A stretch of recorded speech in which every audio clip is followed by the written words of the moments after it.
So the All-Star game, and did you watch? Bits of it. I unfortunately, most Tuesday nights I have a prior commitment, so I'm usually I did watch. I was watching. I saw Ohtani hit the 3-run home run, and that was cool. But if you had nothing to do, zero to do, would you watch? Yeah, I'd probably watch. I don't know. I have a hard time watching the game. I watched the first inning because Skenes was pitching. I think the problem is I think most people say they have a hard time sitting there watching 9 innings. But I think that's what most people would say about any All-Star game. How many people watch the NBA All-Star game past the first quarter? How many people watch the NFL All-Star game at all? Because nobody watches that. Even the players treat that one as a joke. And as you know, we keep talking about it being an exhibition, and it seems like Major League Baseball is somewhat aware that the juice is gone from the All-Star game. I think even at the administrative level, Rob Manfred knows this. I think if you're somebody that is still looking at this saying, no, these two teams are going out there to compete, to try and win, to prove the superiority of their league, I want to know what dispensary you're going to because they're selling you great stuff. And so what do we argue about when it comes to the All-Star game? We argue about the uniforms. Yeah. Bryce Harper said he wants to go back, and Manfred might listen. Yeah, right. So Rob Manfred acknowledged, the commissioner, that maybe they will think about letting the players play in their regular team uniforms at the All-Star game, something that an informal poll I took, 96% of the people want. It's basically across the board. Everybody's like, yes, we would much rather see the guys in their uniforms than in these kind of nondescript All-Star game uniforms that like maybe a couple thousand people will buy. Like that's what I don't get. There cannot be that there's that big a market for All-Star game specific merch. I really wanted to have the 2024 All-Star game gray or the blue and gray uniform the National League wore. Right, like are people really going to this? Like, is it for the people that are going to the stadium? I haven't any idea. I could maybe understand like if you're actually going to the game buying that, but like if you're just a fan who is not attending the All-Star game, why in a million years would you ever buy something like that? Like even just from a merch perspective. And you're right. It is a merchandising experience that isn't good for anybody involved. It didn't sell many. People don't like it. Now, I can't understand why if you're the major leagues, you're like, yeah, but we don't really want to go through the rigmarole of creating 30 different prototype All-Star game uniforms for everybody for like what might even because it's like just slap a 2024 All-Star game patch on their regular uniform, and everybody will everybody will be fine with it. Yes, you'll probably get maybe one like Oakland Athletics All-Star game uniform ordered by like the guy because he's going to need to get one since the A's won't give it to him. But like that's probably about it. And I assume it's because Skenes pitched the first inning, and I had put out on X before the game that the lineup was that Aaron Judge was going to bat fourth in the first inning, and I thought, great, all that needs to happen is Skenes gets him 1, 2, 3, and you don't get to watch Skenes pitch against Aaron Judge. We did get to see Skenes pitch against Aaron Judge. It was one pitch. Right. But what happened was, so Juan Soto has a battling at bat. He's on obviously Judge's team, and he finally works out a walk, goes to the first one. He's pointing at Judge, going, "I got you your at bat against this guy." It's like even the players acknowledged that's something that everybody wanted to see. Right, that they want to see. It's the hot young pitcher against the best hitter in baseball. Everybody wants to see that. So let's not pretend that the All-Star game is something other than an exhibition anymore. And I think if you needed any proof of that further, as a Met fan, I could say the fact that Pete Alonso was in the All-Star game and not Francisco Lindor or Brandon Nimmo shows you that it's an exhibition because he was put in so that he could compete, albeit not doing great, in the All-Star, in the Home Run Derby. And so let's made Scott Boras happy, his agent. I'm sure it did. I'm sure the fact that he was an All-Star this year is great for his contract. And that was mainly to get him in the Home Run Derby, as we talked about last week. But I think if we're looking at this, let's put the. I think what we need to do is recognize that we as fans need to also pick a lane. Because we as fans like to sit here and get all annoyed about who's the most deserving people to get into the All-Star game and then turn around in the same breath and say, nobody cares, it's an exhibition, put who the people want in. So it's like, what are we really doing here? You could, and I know this doesn't really work in some, having the stats count toward the player's career stats, not toward the season stats. It's a game. It's a major league game. So you, in your career stats, you have the World Series stats. You have the postseason stats. Do you really want to create a world in which some guy breaks some record by one? I'm trying to make it more posting interesting. Like make it a little right. more juicy. And we're gonna have to listen to about how it's not fair that Aaron Judge is the all-time home run leader by one because he hit a home run in an All-Star game. That'd be the worst kind of discourse. So and the people watched it. It had the second lowest amount of viewers with a total of 7.433 million, which is an increase from last season. Right. 6% increase. Let's not lose track of the fact that 7 million people tuned in to watch the All-Star Obviously, game. having nothing to do on a Tuesday night. Right, so that clearly it's not that there's no interest. It's just that, one, us living in a time where the Major League Baseball All-Star Game is literally the most interesting thing to watch on television is gone. That gave it back in, when... You can't go back to 1933. Well, no, even 1960. Right. Back in 1960, 1970, when those two leagues didn't like each other. Right, but compared to what else was on television, there was nothing that held the spectacle of a Major League All-Star game. And, of course, as we keep saying, is because you didn't have interleague play, you didn't even have divisional play in 1960, picking that year as an example. That might be the only time you ever get to see some of those guys match now, up. As soon as TV is everywhere and you can see everybody play everybody, that juice is gone. I don't know, I think it's so crazy. If you had it include their stats, the problem is it wouldn't make it interesting enough to do that. No. It's a little more interesting. It would be a little more interesting from a career perspective, but it would only ever be super interesting. And because of when it happens, it would never be like a game tacked on to the end of the year. And it doesn't count toward the seasonal stats. Where some guy could if he gets a home run in this game, he could break. Because there's a whole bunch of games afterwards, there's never going to be the drama of, this is his last opportunity to break something. So here's what it'd be. If he hit... Here's how it could break down, right? Yeah. So let's say the guy has a 300 average for his career, but his one at bat in the All-Star game where he rolled out to the third baseman makes him 299. Yeah, wait a second, that's not I think we might need to workshop that a little bit. That might cause some sour he's grapes. He's got 399 career home runs, and he hits a home run in the All-Star game. Now he's got 400. Now it's tainted. So I don't really believe any. Anyway, I'm just trying to come up with a way, and it's the best, as you said in our last podcast, of all the All-Star games. Well, it is, and it still isn't very good. It's the All-Star game that most closely resembles the actual game that's being played, because sports like hockey and football really can't play their All-Star game the same way they play their regular game because nobody wants to get hurt. And basketball, they just don't really try on defense because it's not super interesting. Nobody wants to get hurt out there. Right, nobody wants to get hurt. So it's just watching guys go and jog up and down the court. That's my $1 trillion investment out there, in a game that doesn't count. In baseball, there's not really injuries in that same way, so the guys can basically play normal game speed. They might not bust out a ground ball the same way they would, but guys don't bust out ground balls in regular season games. But All-Star games, and here's some interesting stuff I came up with in the All-Star game. So Toronto hasn't hosted an All-Star game since 1991, which struck me a little bit oddly. And the Orioles haven't hosted since 1993. They opened Camden Yards in 92, so they got it right when it opened and hasn't been back. Mm-hmm. The only other two teams with longer waits are the A's. Well, that's not happening anytime soon. No. Going back to 1987. And the Cubs, who hosted in 1990. The Tampa Bay Rays, and they're a newsworthy item this week as well. Meanwhile, the only team to have never hosted the game, the franchise started in 1998. Now, that could change, I think, with them now announcing that they're getting a new stadium. Right. It would make a lot of sense in the opening year to put it there. So it seems odd that the St. Petersburg Dome, where they play, where you've gone, is going to never have hosted an All-Star game. That seems just right, doesn't it? Right. That's not a mistake. That was intentional. That ballpark was a mistake. Right, exactly. It's not a very fun play. It's not. It's a perfectly serviceable baseball stadium, but I should not be describing the stadium for an All-Star game as a perfectly serviceable stadium. I don't even know that it is. It did get loud though when they were good. When they were good, that place gets loud. There is it felt like watching a AAA game.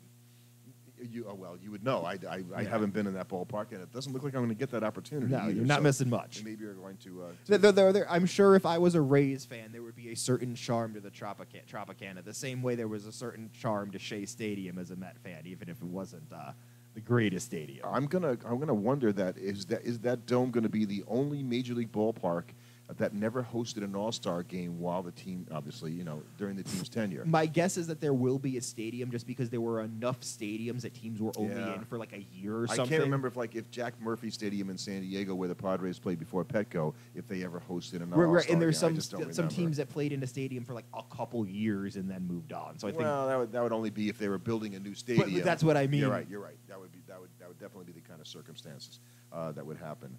So they also, and I know you've been waiting for this because you're really into this kind of stuff. They dropped the 2025 MLB schedule last week. Well, I was actually going to kind of talk about that in relation to the All-Star game because it used to be if you were a Met and a Yankee fan, the idea of a Met, 2000 notwithstanding, that still kind of feels like a fever dream. You really never saw the Mets and Yankees play each other for the first 40 years. No, you did. You saw them play one game a year in March. It was called the Mayor's Trophy game.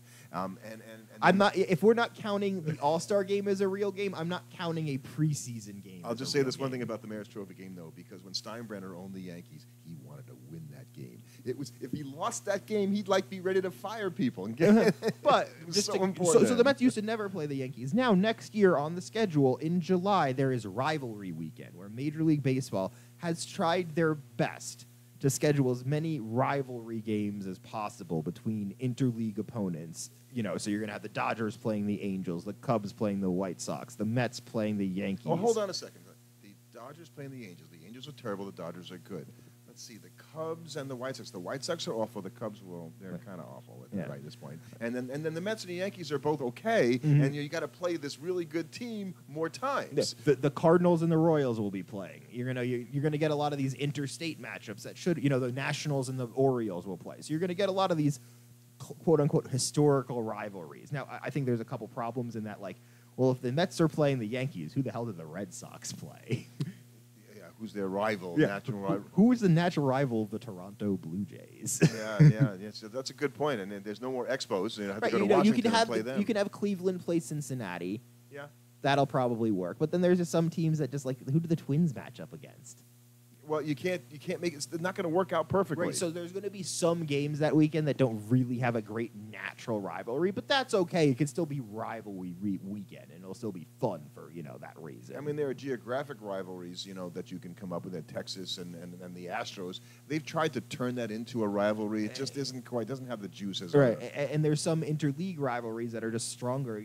As much as we might try and pretend, yes, the Angels and the Dodgers will have a thing because they're both LA teams, but if the Dodgers are playing the Angels, what do the Giants and the Padres do? Because they're more rivals with the Dodgers than some American League team. I think Dodgers-Giants would be the one, and who cares about Angels and Padres, in that They sense. could go play a series. So speaking of the Dodgers, they will open that 25 season in Japan, which just sets up the delicious prospect of Shohei Ohtani facing Shota Imanaga. Yes, it's not just the Dodgers are opening. They're opening against the Cubs in Japan, so there's a very good chance that Major League Baseball will start the season with 2 Japanese pitchers pitching in Japan. That would be great. It would be really good if they did that, too. I think just for baseball, that's the kind of stuff they need to do. Right, because I think we all saw the same way we're seeing with basketball and the Olympics right now.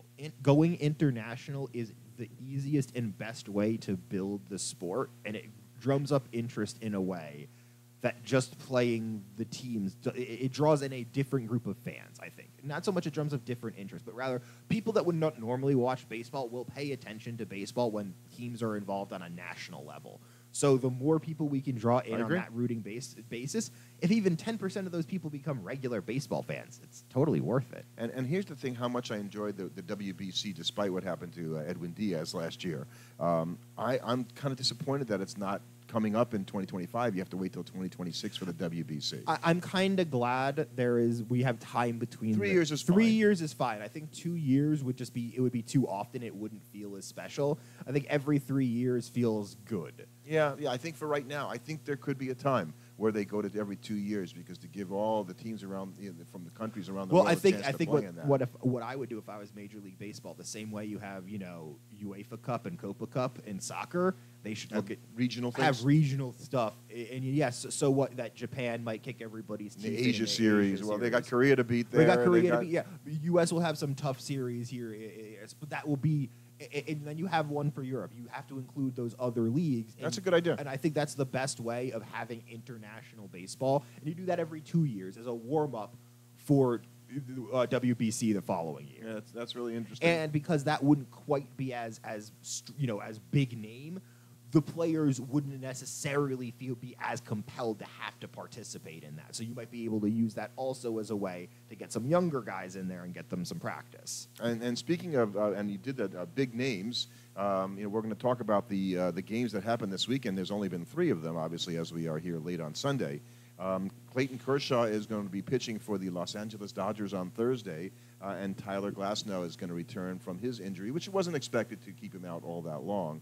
But I felt like it was like the hand of pitching must be balanced as Kyle Bradish goes on the 15-day IL. No, he's out. Bradish, he's been out for a while. I'm sorry, season. I was Yeah, looking he's at out that. since June. Yeah. And so the Dodgers, who lost Dustin May, as we said last time, for the season with an esophageal injury, they are trying to patch the pitching together. I think they'll be good enough. They'll get Mookie Betts back. It was Max Fried that went on the IL. Max Fried went on the IL today with a forearm nerve thing, which they said is not serious. It sounds serious. It sounds serious, but it could be, with a 10-day IL, we have to remember that teams now kind of use the 10-day IL Get them some rest. to get guys some rest, to buy some room in the rotation, especially if you were pitching on a 6-man rotation and you might not have his turn come up. You're like, okay, well, or you might just be like, we'll skip one of Max Fried starts, put him on the 10-day IL, and we get another pitcher for 10 days. And I'm sure it's not the case, but it is interesting that Fried, along with his 2 teammates, Lopez and Sale, pitched in the All-Star game. You wonder he comes up a little lame after the All-Star game. Was he a little more juiced out there, trying to throw the ball a little harder? Anyway, he's a guy, as you've said many times, because I know how much I like that pitcher and have picked him to win the Cy Young the award this year. Just say he gets injured too much, as is his teammate, Ozzie Albies. I think you said this 2 podcasts ago, and guess who got injured today and is going to go on the IL? Ozzie Albies of the Braves. Right, and this might be what unfortunately you have to be worried about it as a Brave fan is, oh God, we have a lot of guys that get injured on this team, and this might be a thing that you have to deal with year in and year out. If I'm looking at this Braves team, I'm like, oh, wait a second. Acuna kind of gets, you have to say he gets hurt fairly often. He's missed multiple big chunks of seasons. Now, are they weird, unlikely injuries? Yes, but they happen. Albies, I don't think anybody can disagree that guy gets bit by the injury bug. And now Max Fried is back on the IL. Right. So if you have all of these young guys that you've tied up a ton of money on that are all kind of injury prone, that means a World Series run might be just you need to have that year where everybody, even if one guy gets hurt, everybody else doesn't. And here we are. It's dropping Monday, and so there's 10 more days, full days. That's going to be until July 30th when the trading deadline occurs. And there should be a fair amount of wheeling and dealing, and just the amount of teams. I'll just start with the National League for a second, that are within striking distance of one another for the wild card. So, and I'm not even going to put the Braves now safely away. Right there, they lost today. They're only they're only 4 games up on the third wild card spot. They have 44 losses. Let's just go there, right? And if you go with that, and then you go all the way down to the Nationals, the Cubs and the Reds that have 53 losses. So only 9 losses away from the team with the best second-place record. There's only really realistically 2 teams that are out of contention in the We've said this the all National along. League. Whereas in the American League, if you're using those same metrics, there's about 4 that are out of contention. And so the whole idea is that you come to the trading deadline is it's really, really hard to determine what to do. If you're in the National League and you're the Reds, well, you just got swept over the weekend, right? You come out of the break and you say, we're going to play really well. We went into the break playing so good, and then you get your head handed to you. And now you're like, okay, well, we're still only 6 games under, but it doesn't feel very good. Right. But if you're the Reds, you also go, you know what? We've got a plus 31 run differential, literally the best run differential outside of any teams that are not the Atlanta Braves or better. We're a team that if we add some good pieces, we might be able to go on a run and put together an unbelievable August and September. But you could also be a team like the Reds, buy a couple guys, don't make the playoffs, and now you're like, well, crap. I've said it before, and again, I got nothing personally against David Bell. I think if I were to do anything, if I were the Reds, I'd change the manager. Well, I think these next 12 games between today, between now and the end of the end of the trading deadline, you're going to see teams are going to decide whether or not they're buyers or sellers based on these games. The Reds have lost 4 in a row. if they kind of stink the rest of the way for the next 10 games. Right. They're going to be sellers. Yeah. Even if they might go, you know what, we think we're better than this, it's just not not this year. Just not this year. Yeah. Meanwhile, a team like the Pirates, who have come out of the break really hot, they're 8-2 in their last 10, they might go, you know what? It's worth it for us to go for it this year. Maybe we make it. Maybe we give a guy like Skenes a taste of playoffs in his first year, and we can fire up this roster. Now, do I think they'll be able to sustain? No, but if they play well over these next 2 weeks, they might believe that they can. I think for the Pirates, it's fool's gold, right, to try it, because you're not going to pitch Skenes that much. If he was shut down, not going to happen, but let's say he didn't pitch now, and so you saved him, and they somehow made it to the play, so he didn't have to pitch again for like another month or two so that his innings would be under control, and then he would be able to pitch in the playoffs. That's an exciting team that I want to watch in the playoffs. A fresh Skenes who can go full out and hopefully pitch 7 or 8 innings or something like that. I don't think you're going to see that Skenes this year no matter what you do. Right, in the same way, I think the Mets shouldn't be buyers. Even if they're in the wild card spot, I just don't think that this is a year where they can compete for a World Series title, so why buy assets and sell future prospects? To win a wild card game and get into the division series. Get into the division series and get knocked around by the Phillies or Dodgers. I kind of feel the same, and I was watching today, as I want to do, and I watched the Mets' young phenom starter, Christian Scott, and I came away from the game thinking, he is not Paul Skenes. No, there's a clear difference. there's a clear, and when he came up, and I thought, well, he might not be as good, but he's kind of good. Maybe he'll be kind of close to being good. No, he hasn't won yet in the major leagues. And it's not like he's pitching bad, but he's not pitching good either. He doesn't have the stuff. Right, that's what I see. Like, he's got good stuff. Skenes has ridiculous stuff. Right, Skenes has elite stuff. Skenes has special stuff that you don't normally see guys Even Jared have. Jones of the Pirates, we saw him pitch there, has better stuff than Christian Scott That guy does. for the Washington Nationals has been, Josh Irwin. Yeah, he's seemingly got some special stuff too. He's been very impressive. So I agree with you that the Mets shouldn't be buyers because I'm not exactly sure yet. You could prop up the bullpen, but I think they will make moves, but I think there's a difference between making moves and being buyers. Teams that are buyers are teams that are going to go to the Chicago White Sox and go, okay, what do you want for Crochet and Luis Robert? I see the Orioles going in that direction. I could see the Mariners going, what would you like for Luis Robert? We have a war chest. We need a hitter. Let's buy him from you.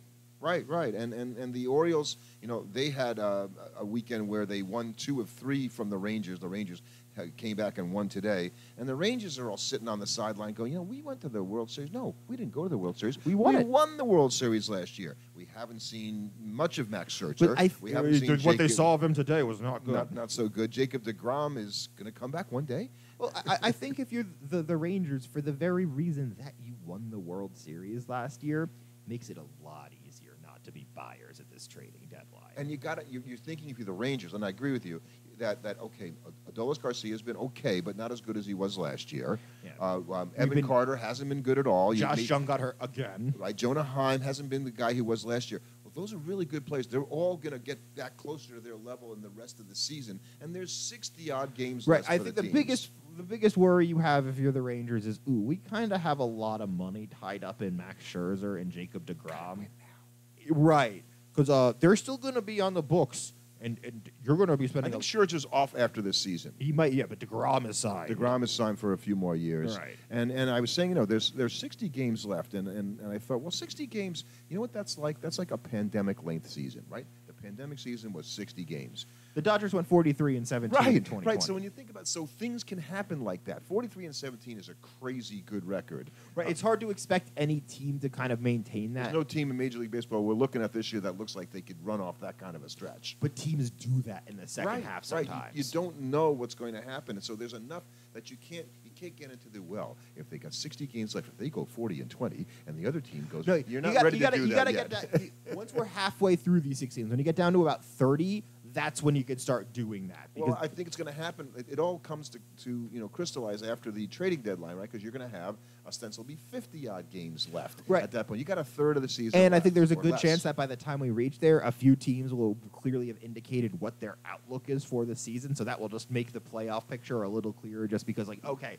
we now know X team isn't going for it, or we now know X team is definitely going for it. And if you look around baseball, everybody's kind of meh right now, right? In terms of their last 10 games in the NL East, all the teams are 3 teams are 5-5. One team is 6-4, the Mets, and one team is 4-6, the Marlins. Meh. The only team that's really been exemplary is the Pirates, and the only team that's been the other way is the Chicago White Sox. And so that basically nothing has changed, right, in the way we look at the teams No, over the past 10 games. The only thing that's changed is the Houston Astros are now back in first place. They got there in the loss column last time. Right now, as of today, they're past them. They're 52-46 to the Mariners. And they got a game tonight against the Mariners. Well, they're playing right now against the right Mariners. now. Okay. But I just looking at the Mariners. So this is being fun for two reasons. One, Houston's basically played like the best team in baseball since May or since June, and the Mariners have been the worst team in baseball in that exact same time. And the Astros won the first 2 games.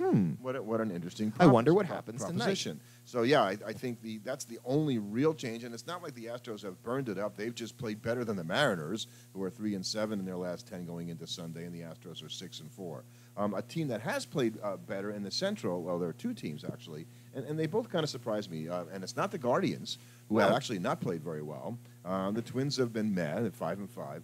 Both the Royals and the Tigers have played winning baseball, and credit to both of them. Right, I think the Royals have shown that they're clearly here to stick around, and they're going to be a part of this until the end. I think the idea that they're going to fade. They might get a wild card. They'll have a chance. They have a very good chance, I think, especially because they're not that far. It's going to be really interesting, especially because I don't know these teams' schedules that well. So I don't know how much the Guardians, the Twins, and the Royals are all going to play each other down the stretch. Those teams are all very close. They do have series left. They do have series left, so their performance against one another is going to be hugely important. And the fact that the Guardians are 3-7 in their last 10, I don't think they're worrying yet, but I wonder if it starts to creep in a little bit, if this whole magical season, and how good the pitching is. If the pitching stumbles at all, what happens? And the Rangers will be happy to stop playing their series, to finally be done with that series against the Orioles, because they entertain the White Sox in the next series, and the White Sox just got swept. No great surprise there. And so anytime the White Sox come to town, you're thinking, well, we got to win them all. We got to win every game. We got to win them all, And I think the Rangers are going to kind of roll the dice, and I don't think they'll make any moves like you say. But I think that's going to be the hardest thing for the Mariners to overcome, is that they've got other teams that are probably playing better than they are right now. And I ultimately with them, I think it's just, I wonder with that, like you have the Mariners that are now, here we are, we're not even at the trading deadline. We're talking about wild card positioning for the Seattle Mariners. Do you think that like all the third wild card, expanding the playoffs and all of this constant, we're watching the Mets today and they're posting the wild card schedules, and how far teams are out. We were just talking about it for a bunch of minutes here. Do you think this causes fan fatigue? Like, do you think we kind of go overboard a little bit? We're talking about playoffs here and it's July. I think for good teams, I think you would probably look at the third wild card as less attractive than a team that hasn't been in the playoffs for a while and just wants to get a playoff game like the Pirates. At the same time, I think all teams probably think about it, but you would much rather be the third wild card team than the best team not to make the playoffs. Yeah, absolutely. So I do think that the fans, it's a little early to be hyping it. I think fans are already doing it. They're definitely doing it. And if you're a team that is solidly in second place, like the Yankees, right? The third wild card existing makes you feel a lot better. Right. You have a true fallback position, but there's just too many teams right now, all jumbled together. And I think the next 10 days are really going to. I think we're going to have a really fun next episode next week talking about the trading deadline, because I'm sure we'll have a much better picture of who are buyers and who are sellers then. And our next episode will be a review of the Hall of Fame inductions that are happening on Sunday here. Yep. And we'll kind of go through all these amazing players and a couple of award winners that weren't Hall of Famers, but they were recognized. A lot of guys we've been saying should be in the Hall of Fame for a long time. No doubt.